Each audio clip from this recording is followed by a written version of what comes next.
and welcome to the 16th Leadership Layers lecture by Kriti Pradhan. I'm sure all of you must have heard about this topic, storytelling, uh, largely in the sense of marketing and communication, but very rarely we would have heard about storytelling in the area of leadership. And we have Kriti Pradhan, taking us through the nuances of why storytelling makes tremendous sense in these present times. Because this one has grown in its importance over the last few years, especially.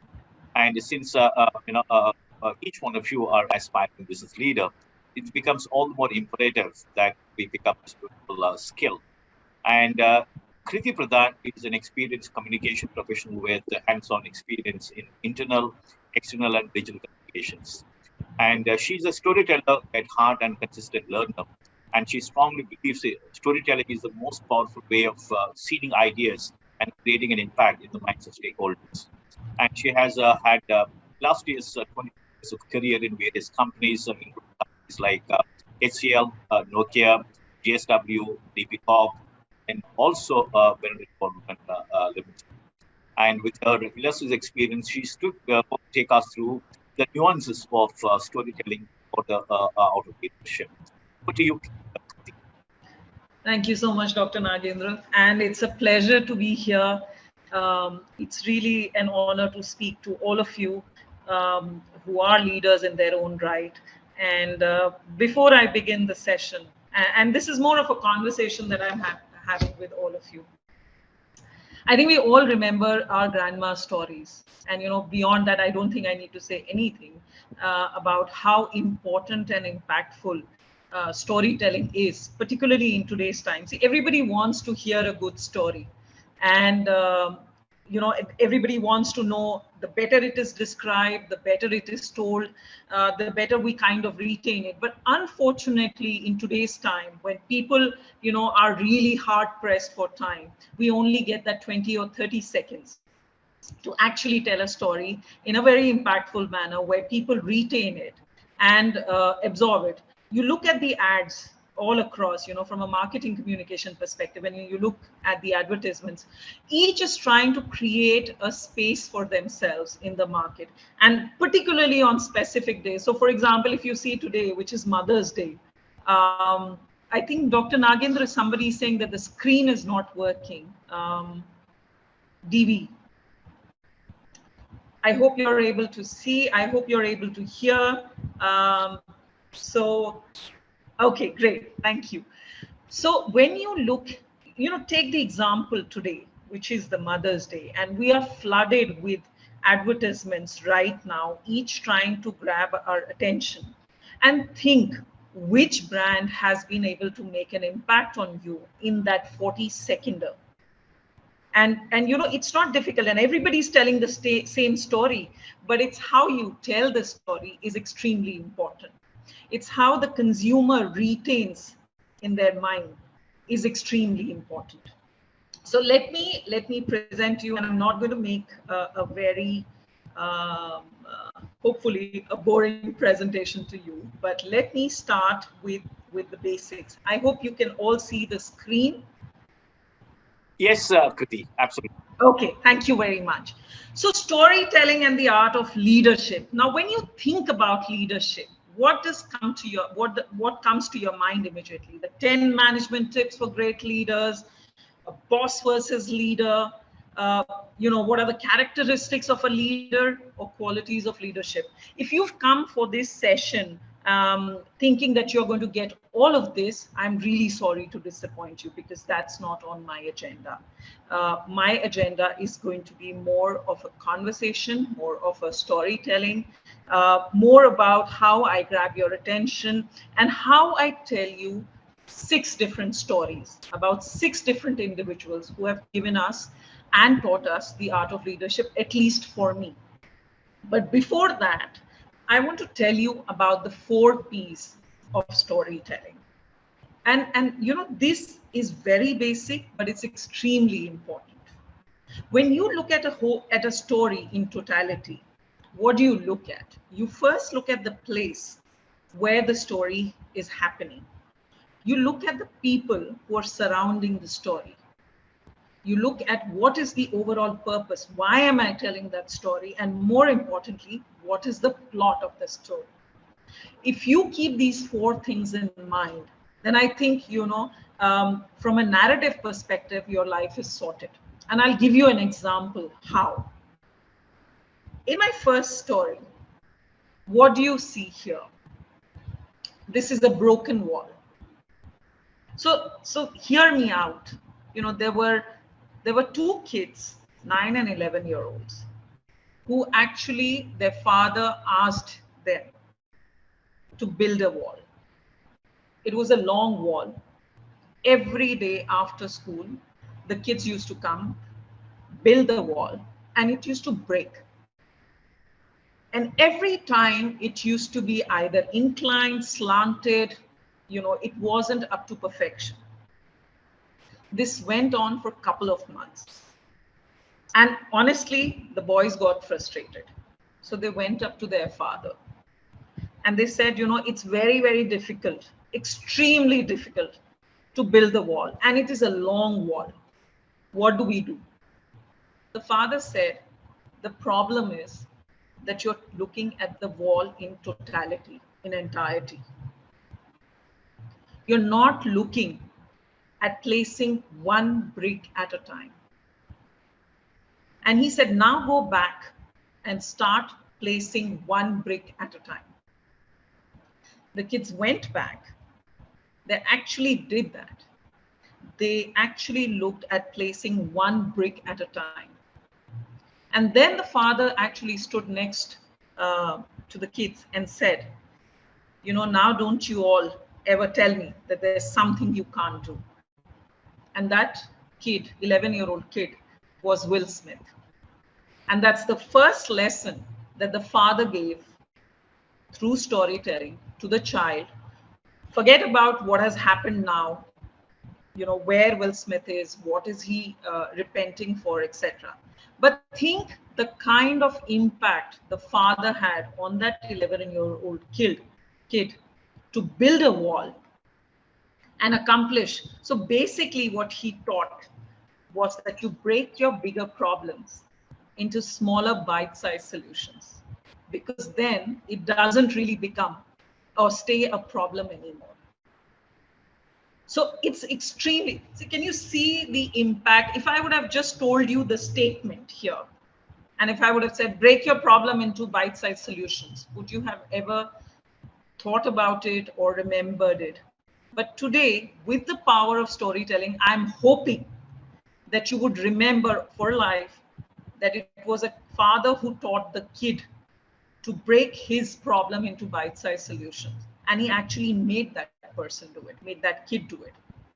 That's the first story. I will take a pause here and I'll probably ask any one of you if you have any questions, or can I proceed and go ahead? Because I want this to be more of a conversation rather than a one-way traffic. Sorry, Dr. Nagendra. I'm saying maybe we can get going, and we have asked all the participants to put their questions in the Q&A box, and then once the presentation gets over, we can take a look. Yeah, thanks.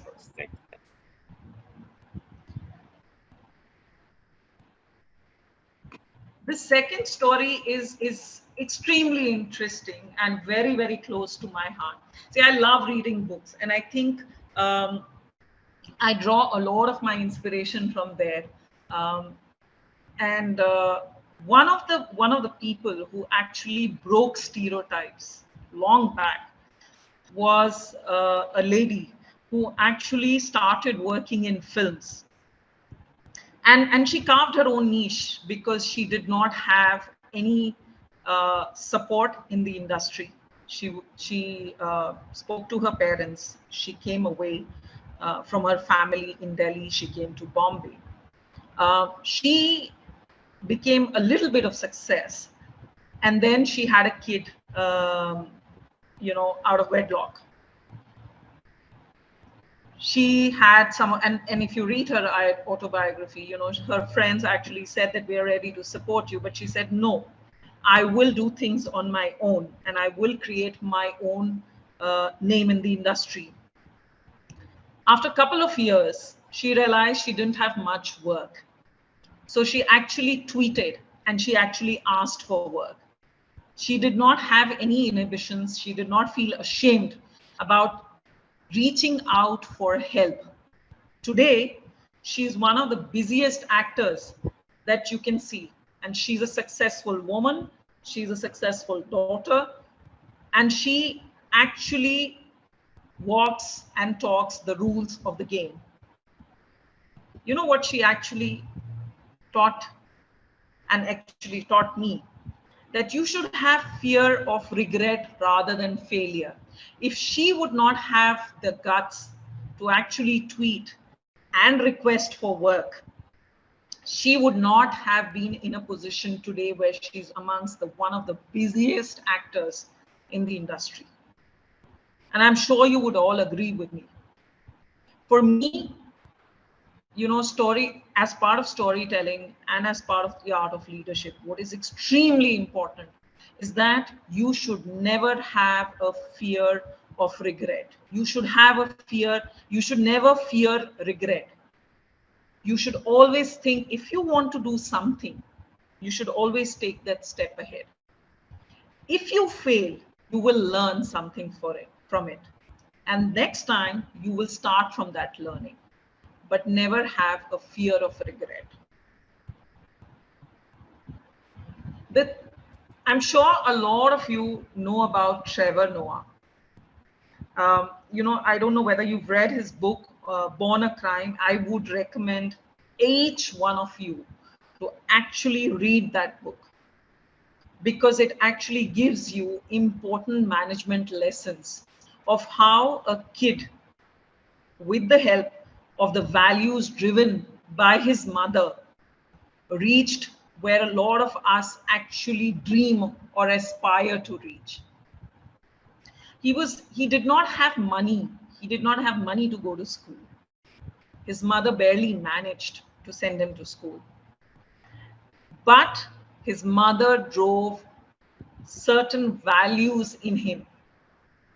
And today, his ability to say never die spirit, his ability to conquer his fears, his ability to take everything with a pinch of salt, his ability to face his fears, his ability to not get scared of the situations. Today, he's one of the top comedians. He's one of the top political commentators. He's one of the top television hosts. And he's achieved too much in life, which a lot of us really aspire. And what he has actually taught me, uh, is that your values actually determine your future. And remember, I've written an article on this, that values are like our fingerprints because nobody's the same. Yet you leave them on everything you do. So as you are growing in life and as you're getting exposed to a lot of things and as you are, reaching the top, please ensure that your values are extremely, your principles are extremely on your right side. And that's what Trevor Noah really, really teaches us. The fourth story is of a very, very interesting lady. I'm sure you all know her. That's Indra Nooyi. Uh, she was the first woman who was who was the CEO of a Fortune 50 company. When she entered her home, and she drives, she gets her humility from her mother, who actually told her that you are the CEO outside the house, but in the house, you are Indra. And that's what kept her grounded. So you need to keep people around you who keep you grounded, who actually make you stronger, who actually keep you humble. As she started building, and one of the very interesting stories that I have read about her is that as she started building the empire and she became the CEO, she realized that it's very, very important to be very secure in your skin. It is, and it's not an easy task.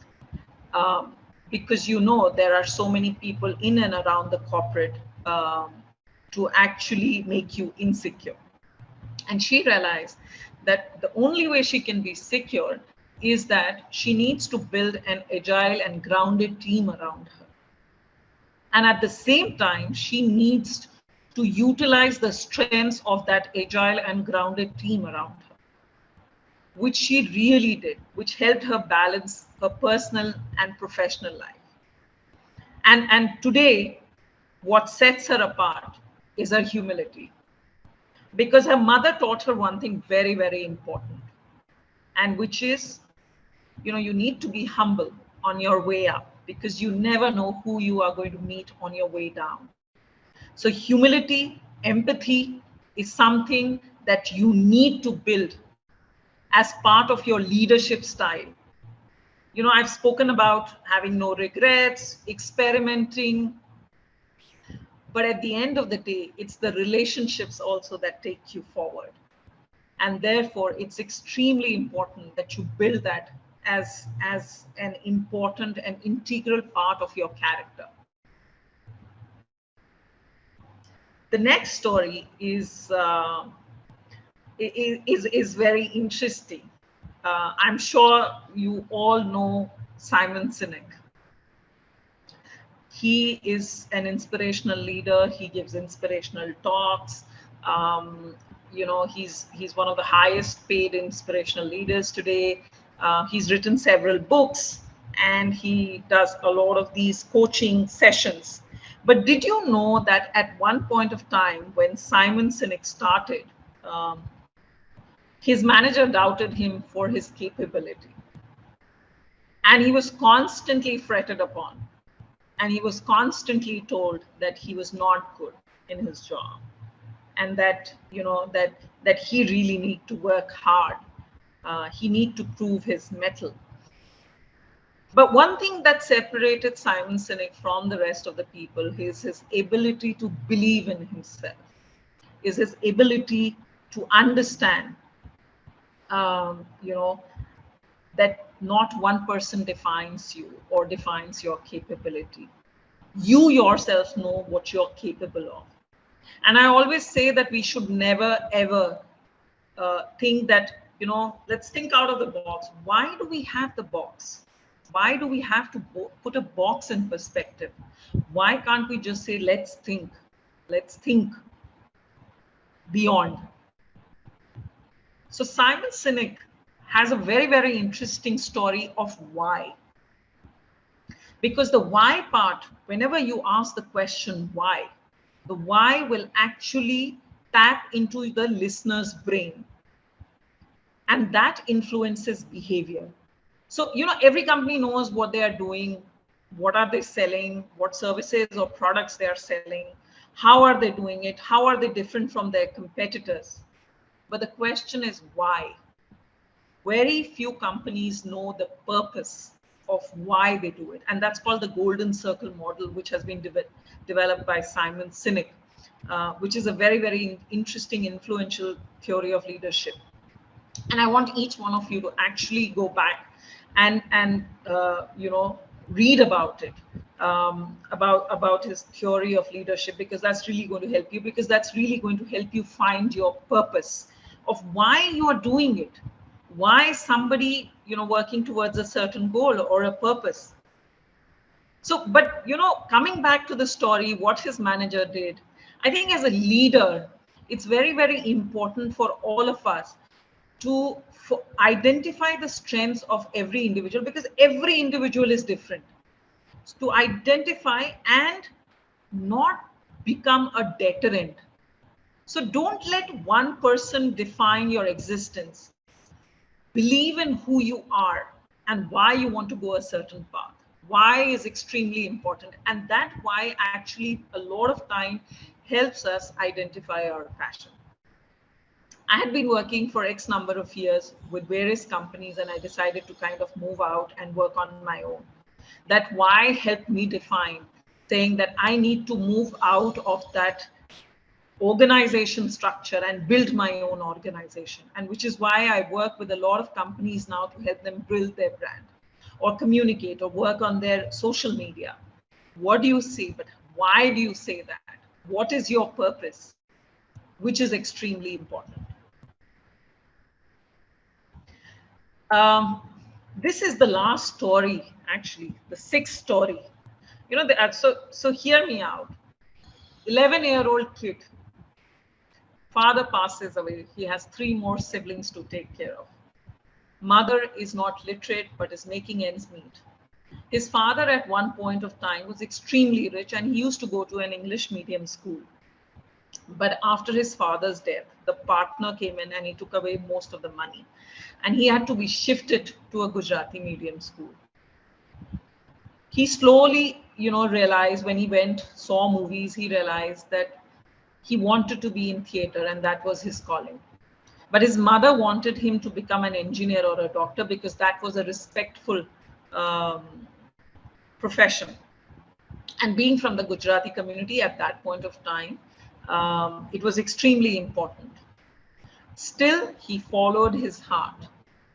He started from theater, he moved into C-grade films, and it was said that once you moved into C-grade films, you could not become an A-class actor. But he kept learning. He didn't stop. Nothing was small for him. Any role, any learning, any theater, any part, nothing, even if it was for a minute, he took those roles.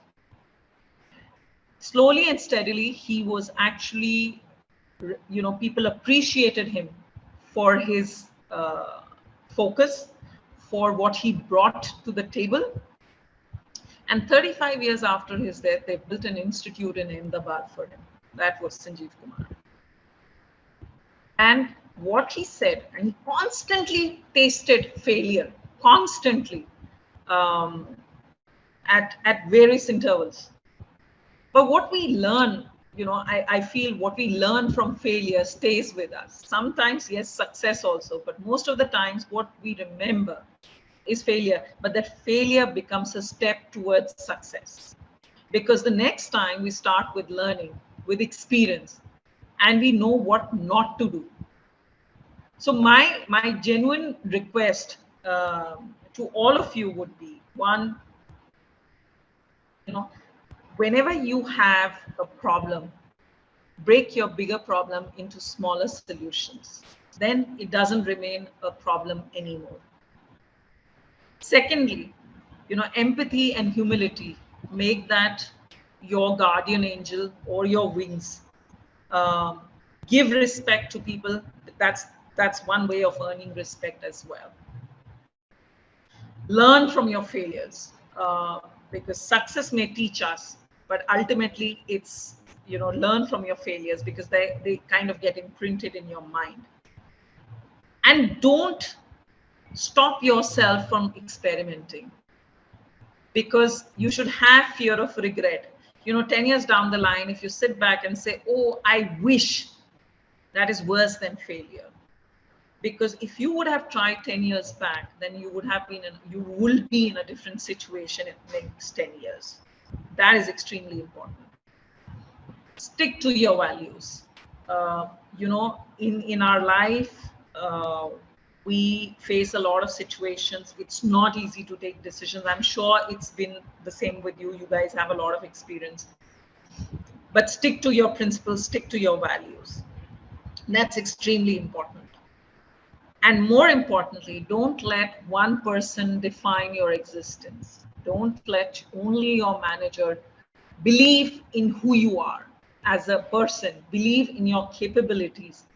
Why you want to go to a certain path, not because my friend told me or not because my mom told me, but because you want to do that. Your conviction has to be stronger than anything else. And last but not the least, this is me, Kriti. This is one of the, my team had made as a farewell gift for me. And they told me, and I think this visual tells you the story, that for me, every war is personal. So in the last few years that I have been working, I have always followed my heart. I have always taken decisions, sometimes emotional, sometimes professionally, non-emotionally. But I followed these 6 principles that I just told you about.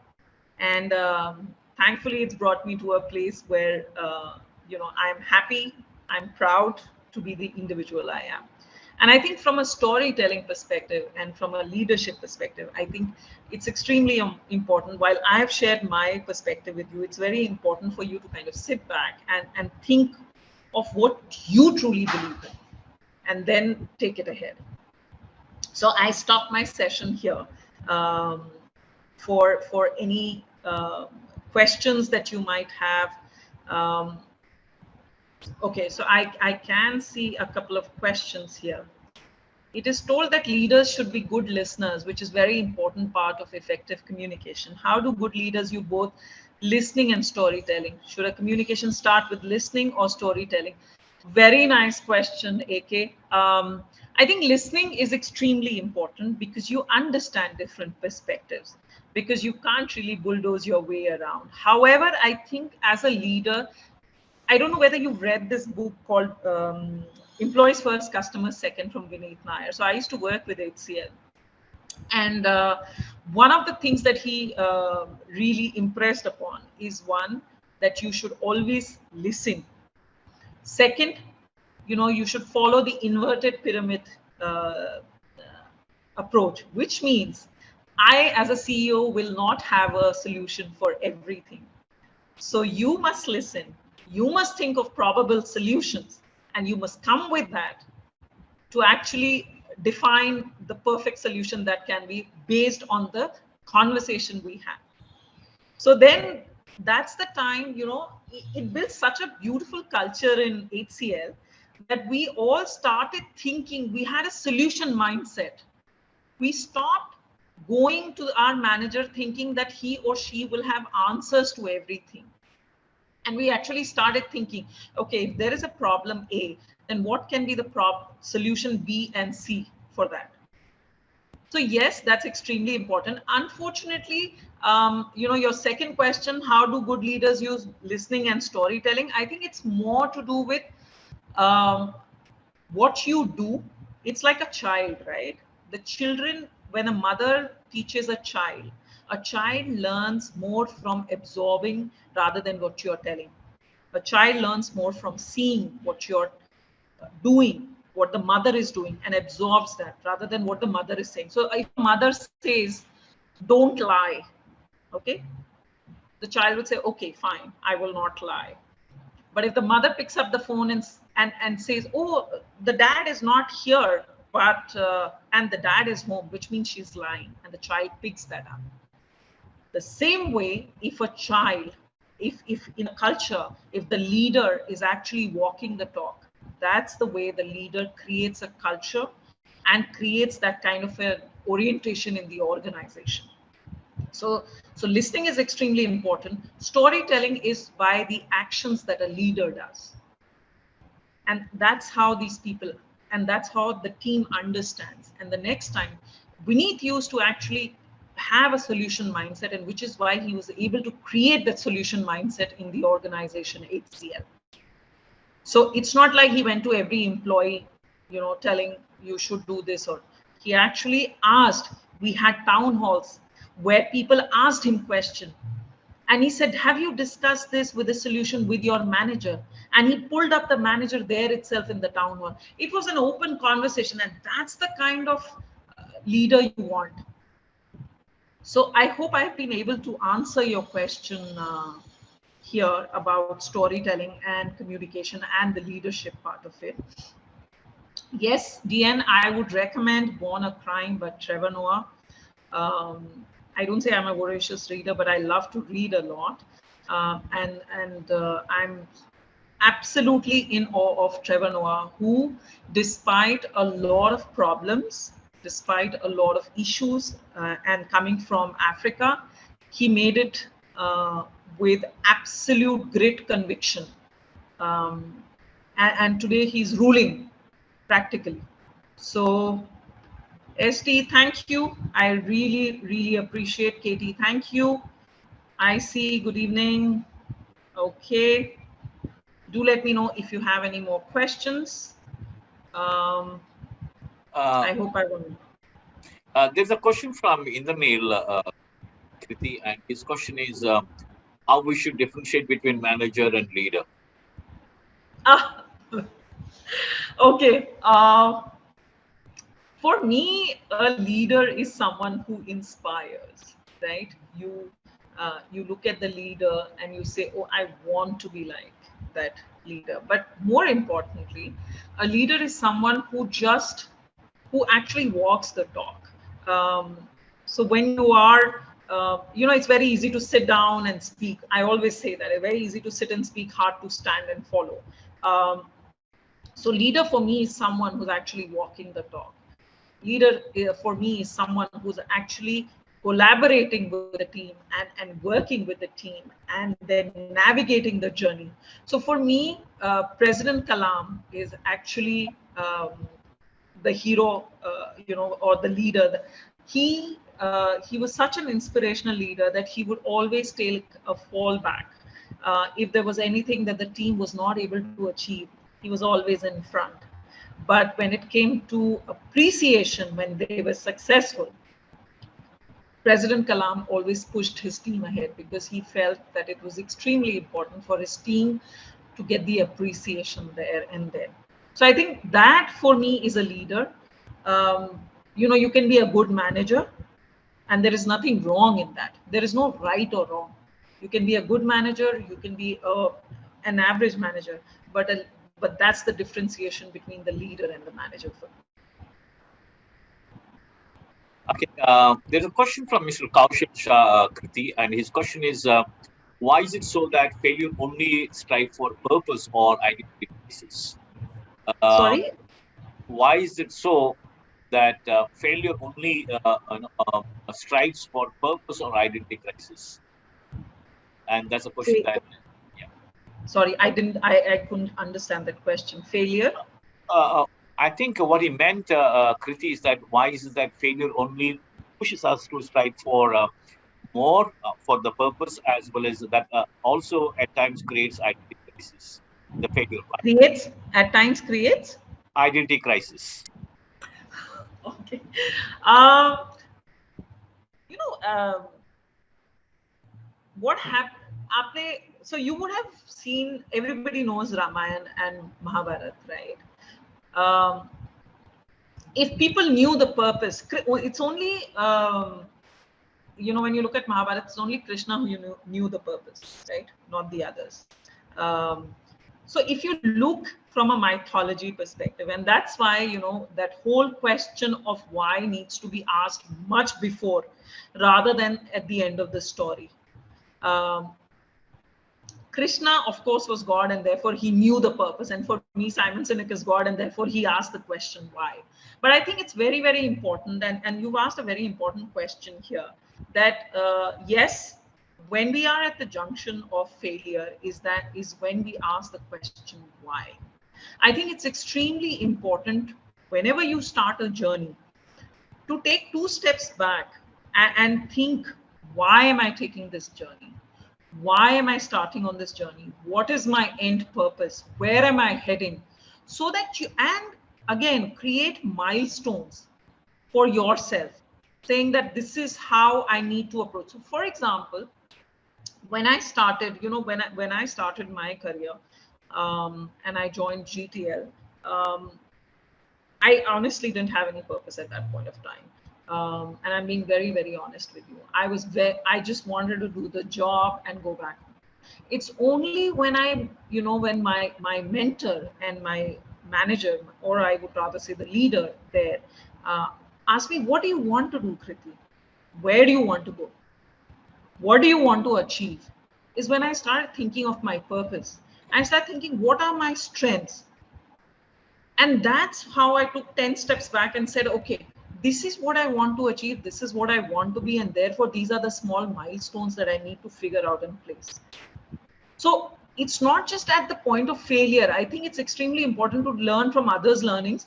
You take two steps back and you think of the purpose. Why are you doing that?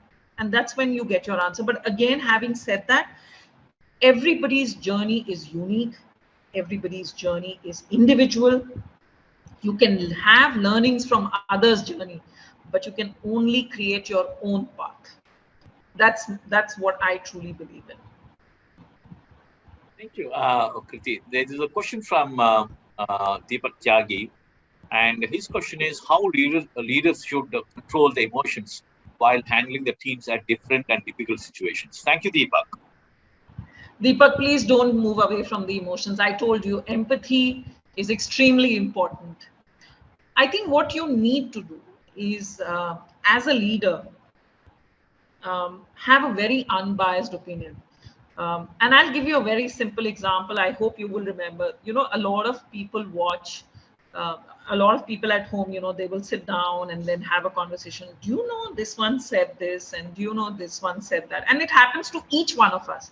I will actually sit and tell my husband, and I'm telling you, this is a genuine conversation because I don't like to make up conversations, even though I'm a storyteller. So I was sitting one day with my husband and I said, this aunt said this, and she was talking about third person. And so he kept listening to me, and I was, kind of blurting my way away.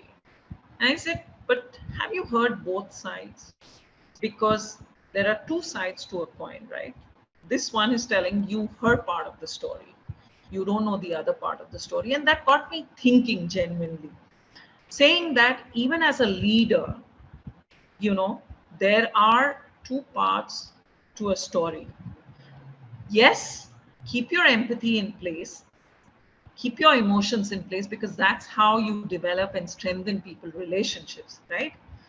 um, but at the end of the day, you have to have a very unbiased approach towards whatever decision you take for the betterment of the organization and the betterment of the people. And I'm saying that I think people relationships are extremely important, so never keep them aside while taking decisions. However, have a very, very unbiased approach, because and then when you have a logical and unbiased approach, it's very easy for you to make the people understand who are part of that decision.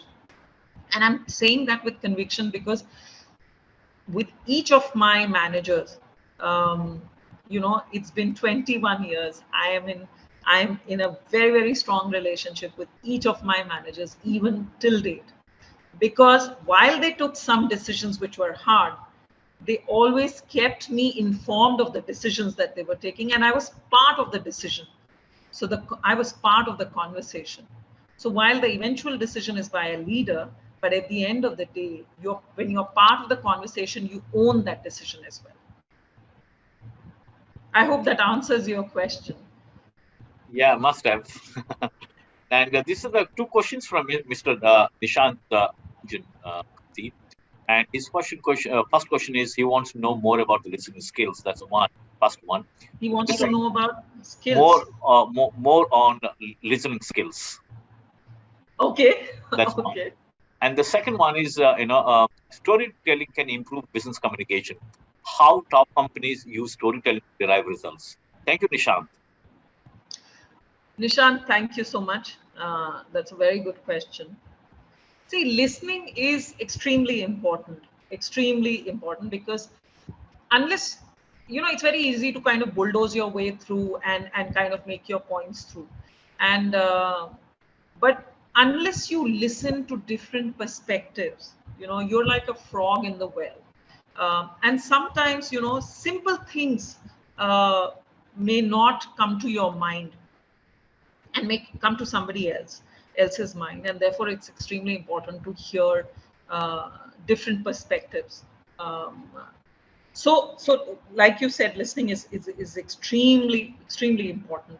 um, the second part was about storytelling, if I'm not mistaken. How do Yeah, you, absolutely. yeah, storytelling. See, like I said initially in my initial opening statement, that you have to create your share of voice in this noisy world. Today, you're flooded with conversations, you're flooded with stories, you are flooded with a lot of things. Your storytelling either has to be really bad for people to remember, or really good. The mediocre doesn't work. So if you yourself can answer this question, on Mother's Day, how many people have released their ads? And it's flooded today, whether you look at social media and everybody. And I say, for me personally, one day doesn't make Mother's Day, but of course the brands have to tell their story and everybody has to do that. But what really segregates one brand from the other is the storytelling, is how you emotionally connect with people. It's not possible to emotionally connect with everyone, but how do you connect your story with a lot of people? So I'll give you an example, and I won't take the brand's name. It's about, I don't want to promote them here, but there, I saw an ad where people are talking about women doing everything, becoming like superwoman, etc., etc. And this girl in the advertising agency then comes up with an idea and says, why do we expect women to be perfect? Why can't they be imperfect? Which means, why can't we accept women across the world saying it's not possible for them to be superwomen? And that's an idea that struck a chord with maximum people, and the ad has gone viral because it's a simple storytelling of 60 seconds, yet a lot of women have identified with it. I'll give you another example. There was an ad released where a woman walks in for a job. This is Dive's ad. Okay, I'm not saying anything. See, the message is getting mankind prega news. Yes. So, okay, tell me which one is this one. There's a lady who walks in for an interview, and the interviewer says, okay, great, you are you've done great, but for 1.5 years you were working as a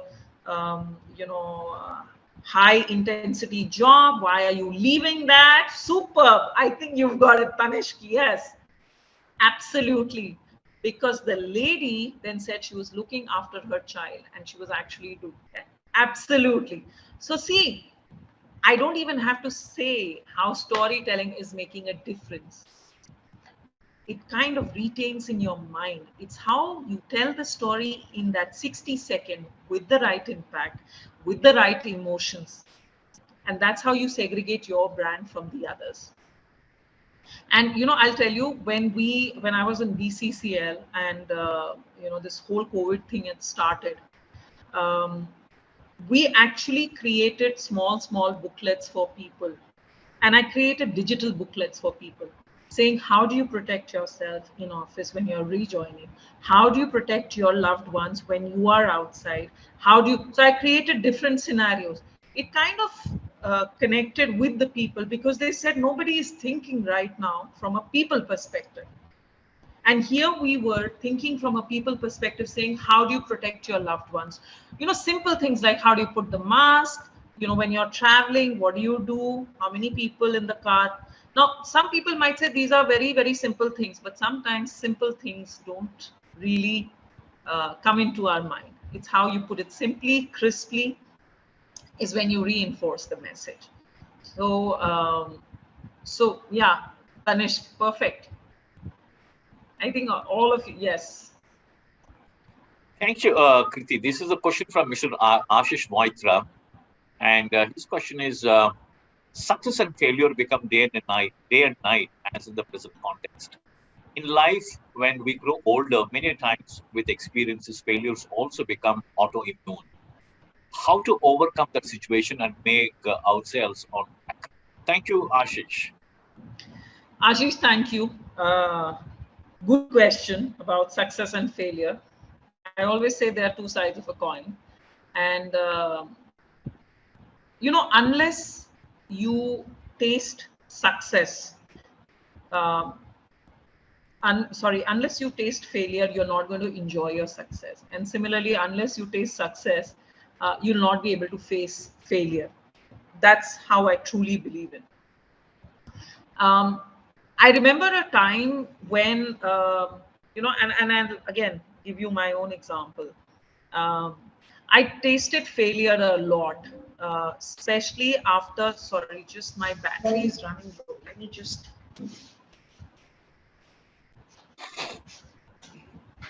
Okay. sorry for this.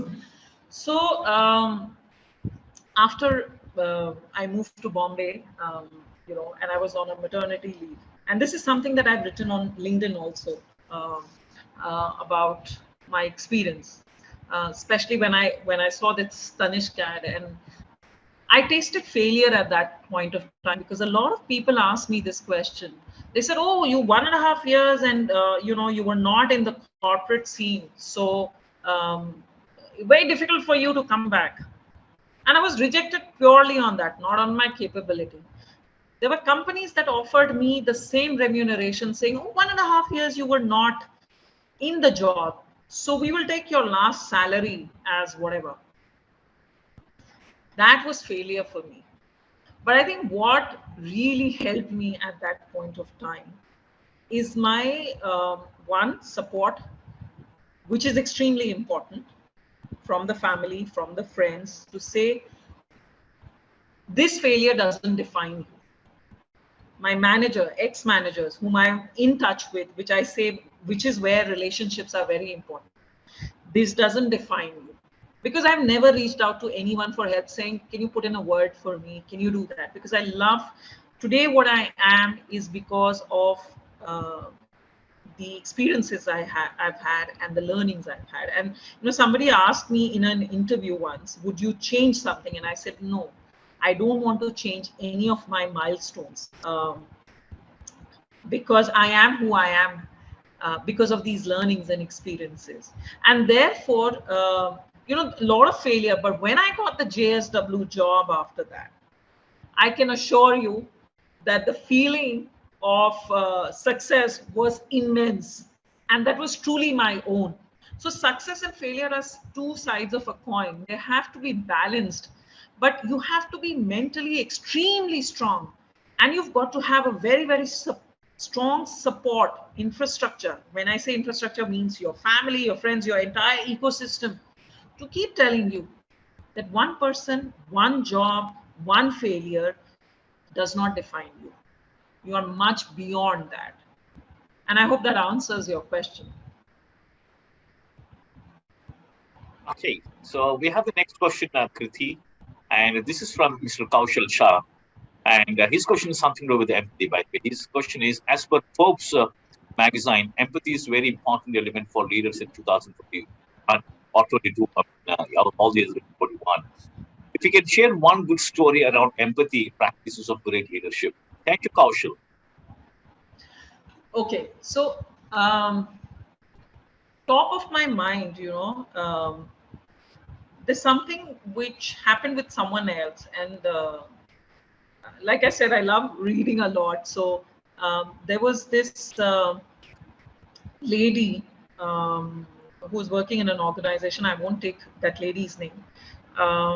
She so okay. Let me go one step back. We all talk about storytelling. We all talk about employee value propositions. We all talk about empathy, etc. But when it comes to delivering, very few organizations, companies, managers, leaders actually deliver on that. So there was this lady who had joined the organization, and her father was, unfortunately he got cancer, and then she had to take about 8 to 11 months of leave, etc. What separated that company and that manager from the rest of the people is empathy. The empathy to actually provide support to this lady, um, and you won't believe, not just financially, but also providing listening circles, etc., so that this lady could be much more emotionally supported, mentally supported through this.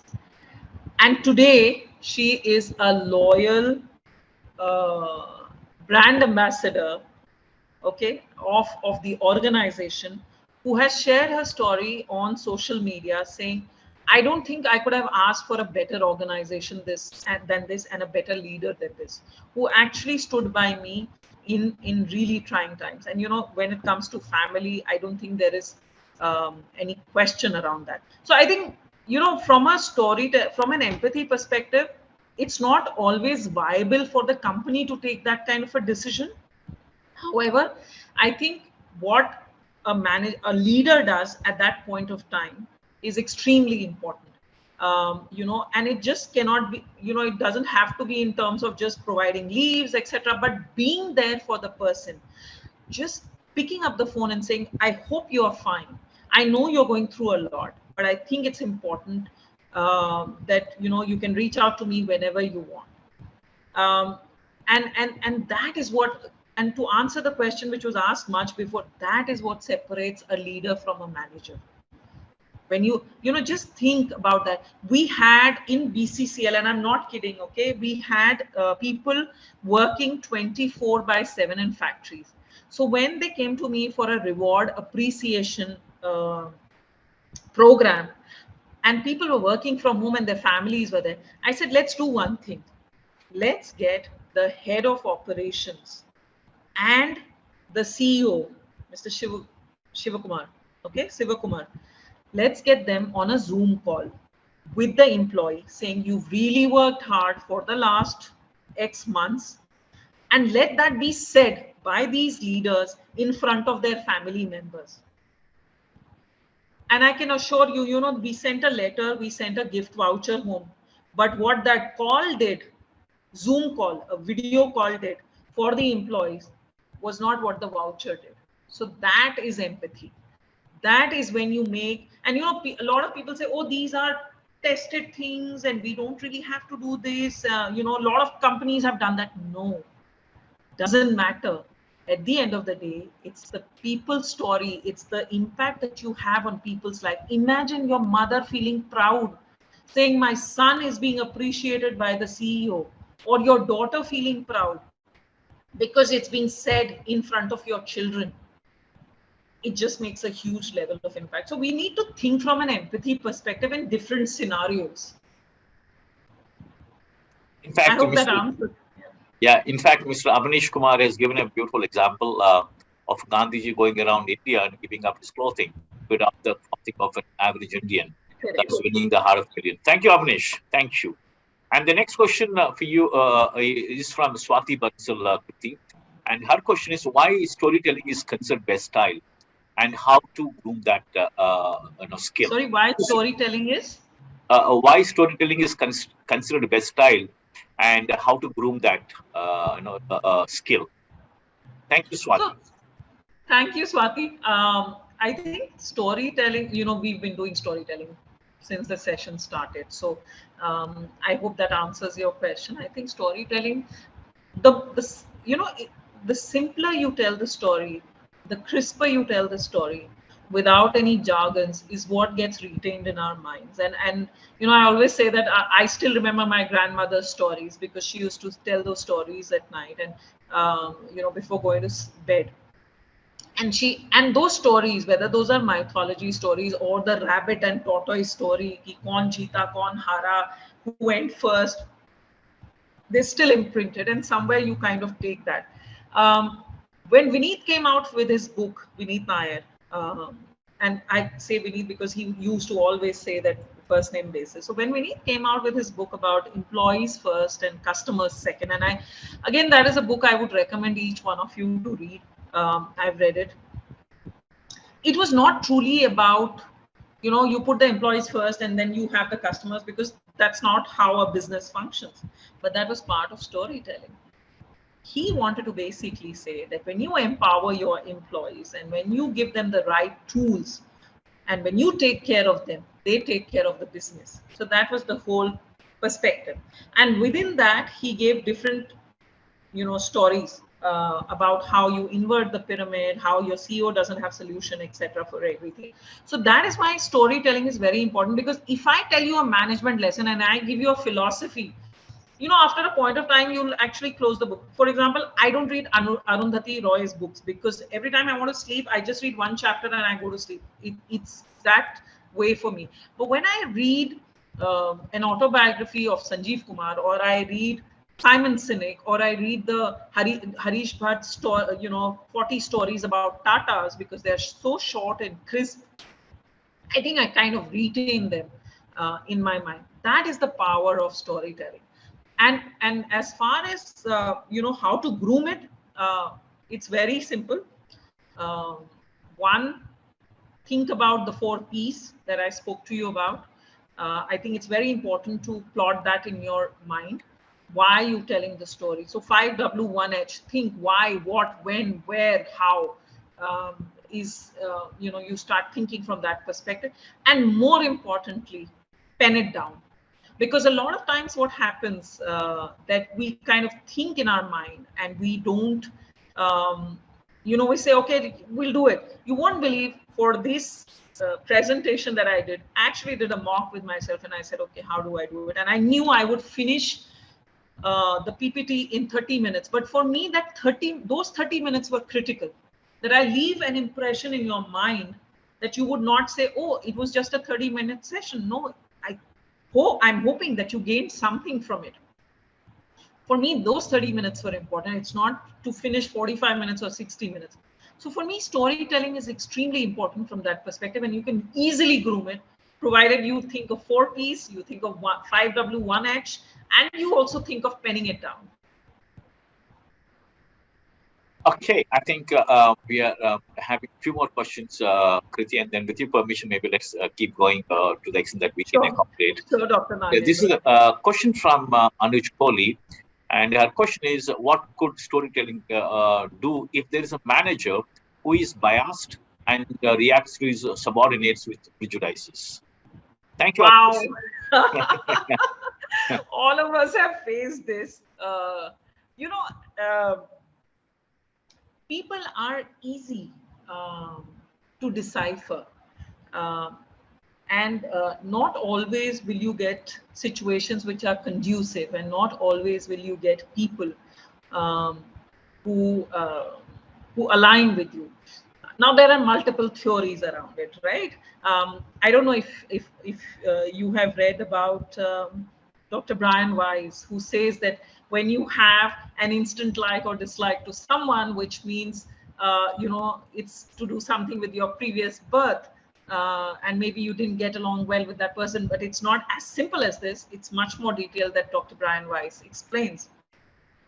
However, I feel personally, having worked for such a long time, that ultimately it's about people relationship. Ultimately, it's about gratification. Ultimately, it's about how you build that trust with the manager. So yes, there will be biases. Yes, there will be people who are difficult. I can assure you, I'm working with certain clients who a lot of people say are very difficult to work with. But sometimes you have to assert yourself, not aggressive, but assert yourself when you believe that something is right or wrong, without having a damaging effect on the relationship. Which means you can't be disrespectful, but yet you can make a point through storytelling. But again, to each his own. Every situation is different. I have faced such situations. Thankfully, I have managed to get away, in the sense, positively.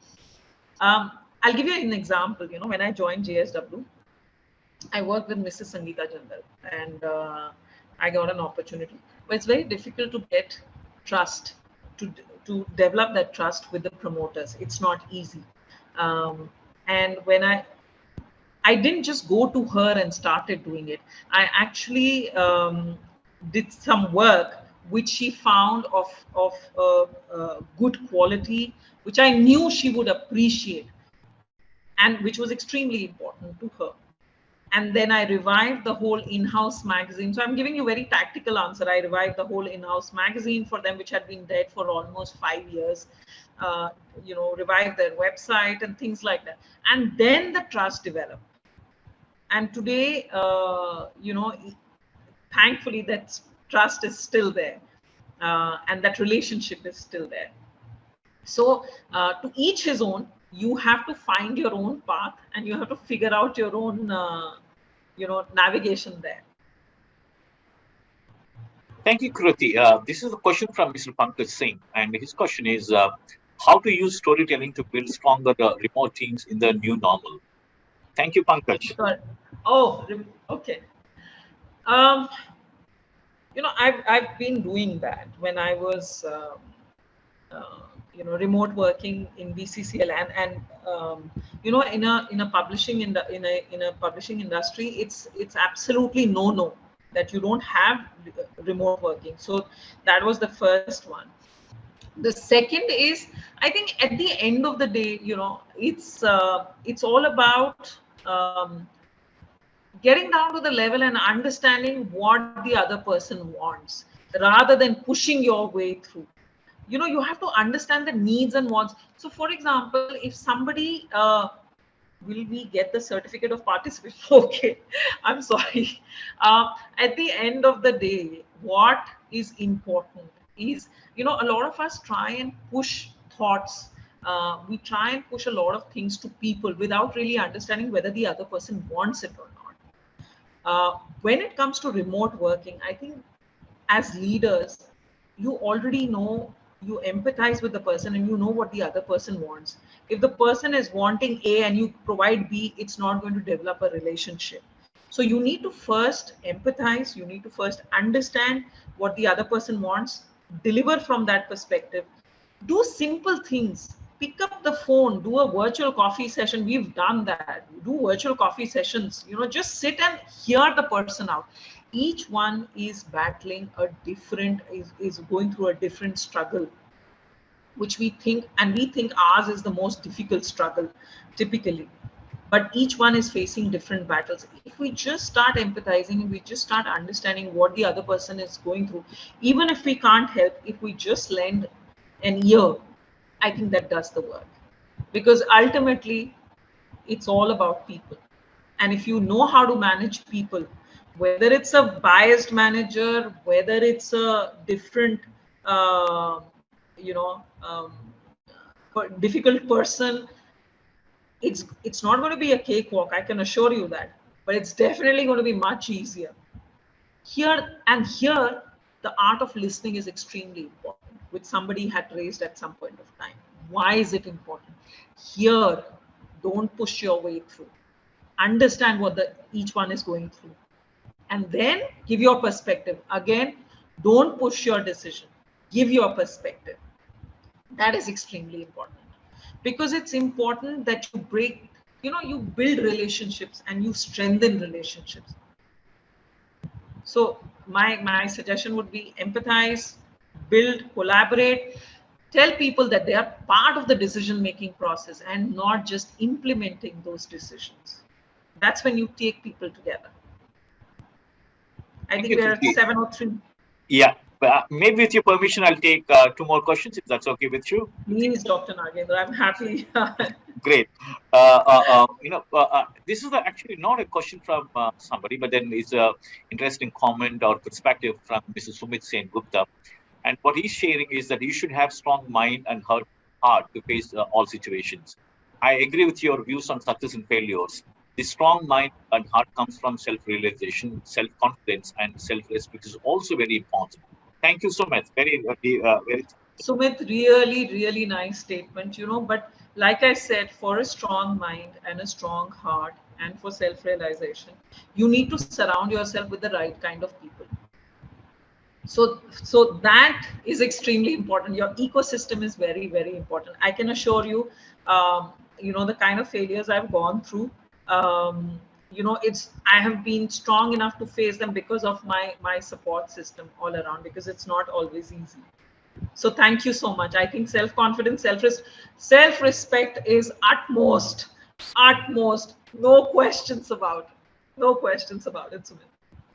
Okay, so this is the second last question for today evening, Kriti. And this is the question from Mr. Viral Patel.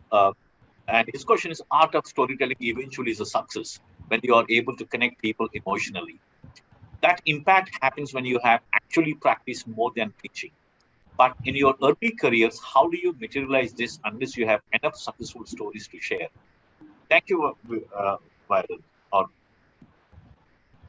See, at every stage you have a learning.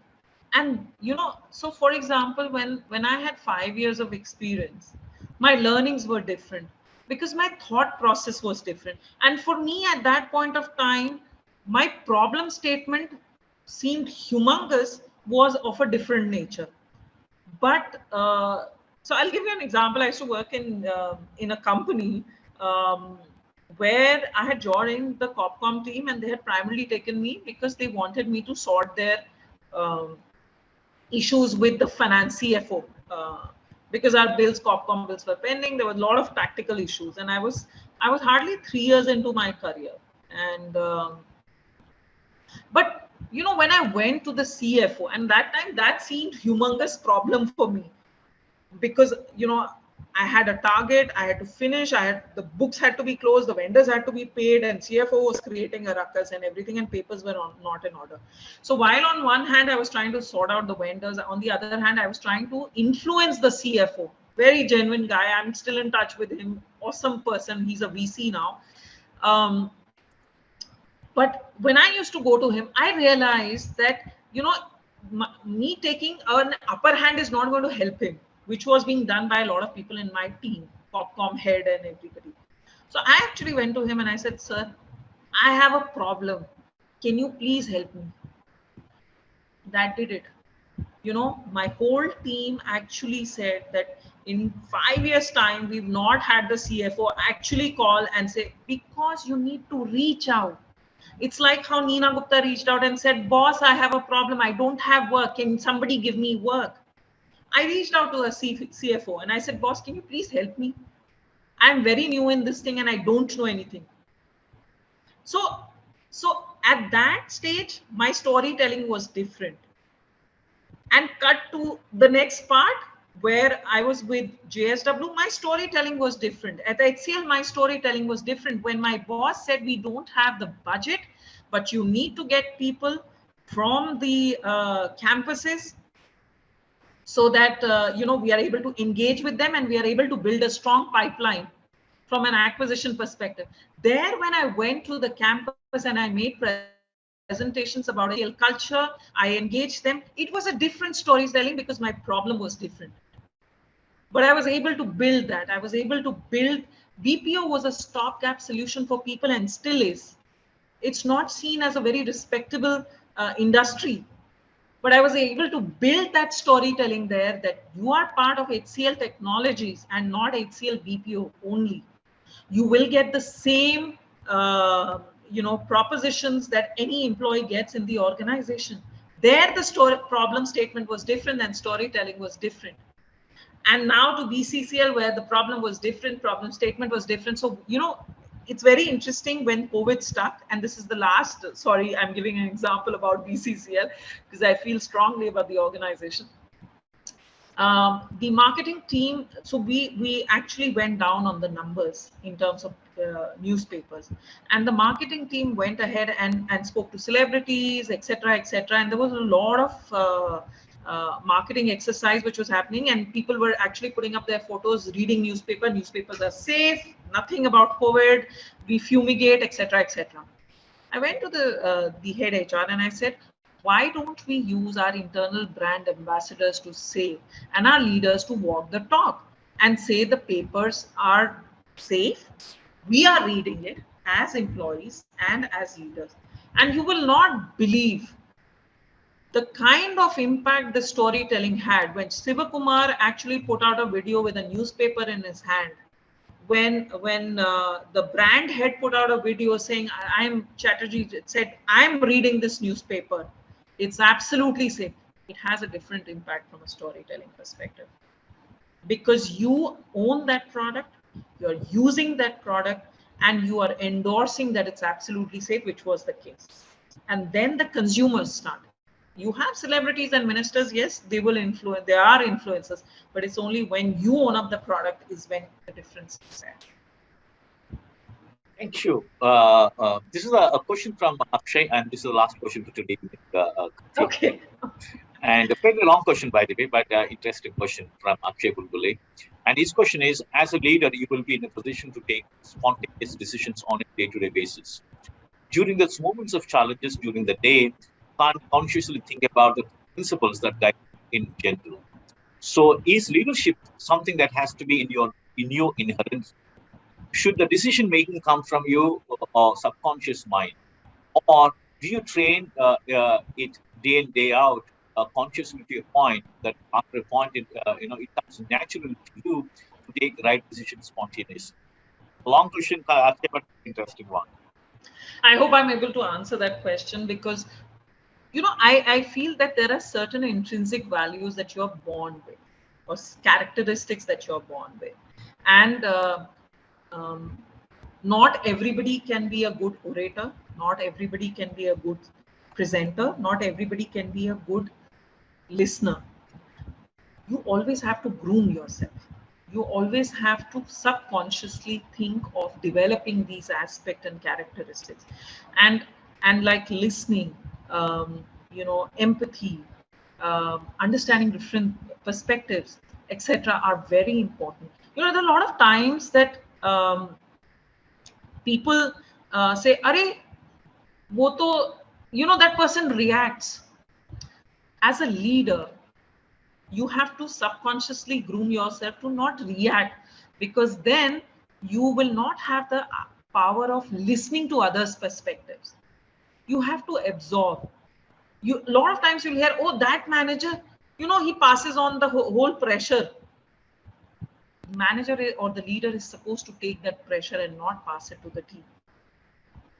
And I'm not saying I'm a great leader or whatever, but one of the things that I've consciously groomed in myself is that I will not react. One, two, I will hear everybody's perspectives, and three, I will make sure that I don't pass on the pressure to my team, because the moment you do that, they will stop functioning, and that's what you don't want to do. So you will retain some of the, absorb some of the pressure, but you will ensure that some part of it goes to them in a very, very filtered way, so that they understand the importance of what is happening and why is it happening. So when we were doing this whole COVID thing, and we were creating, and there was a lot of pressure on us to create things for people, collaterals, etc. And we were going through a really tough time.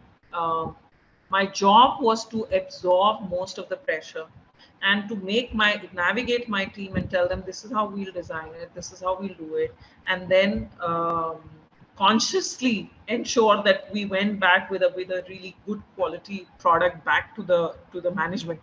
But it wasn't easy, and I think that's what a leader is placed for, to absorb, to understand, to listen, to empathize, and end of the day, deliver. That's what separates a leader from a manager.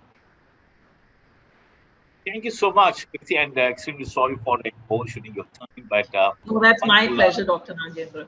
absolutely wonderful having you and hosting you. I'm sure the storytelling being such an important thing. Every participant must have picked up one nuances of at least I one. hope so. I'm sure.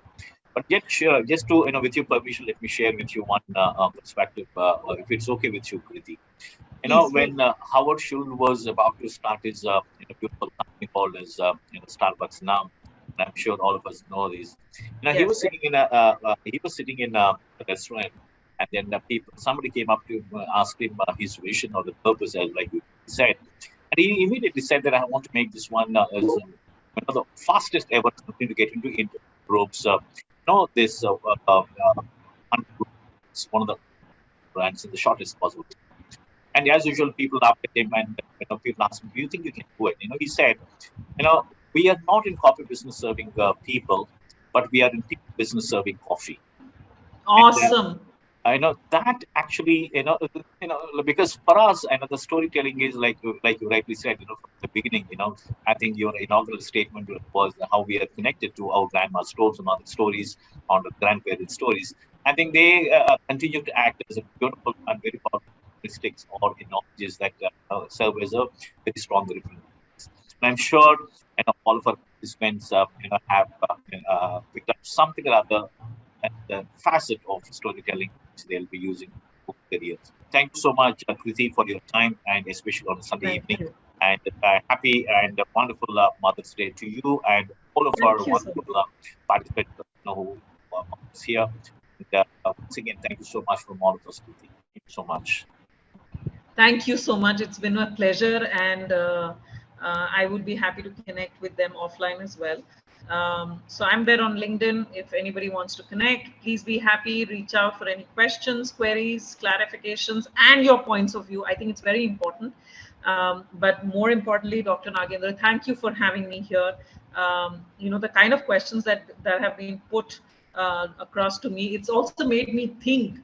It's such a good simulation from this perspective. So thank you very much. Thank you.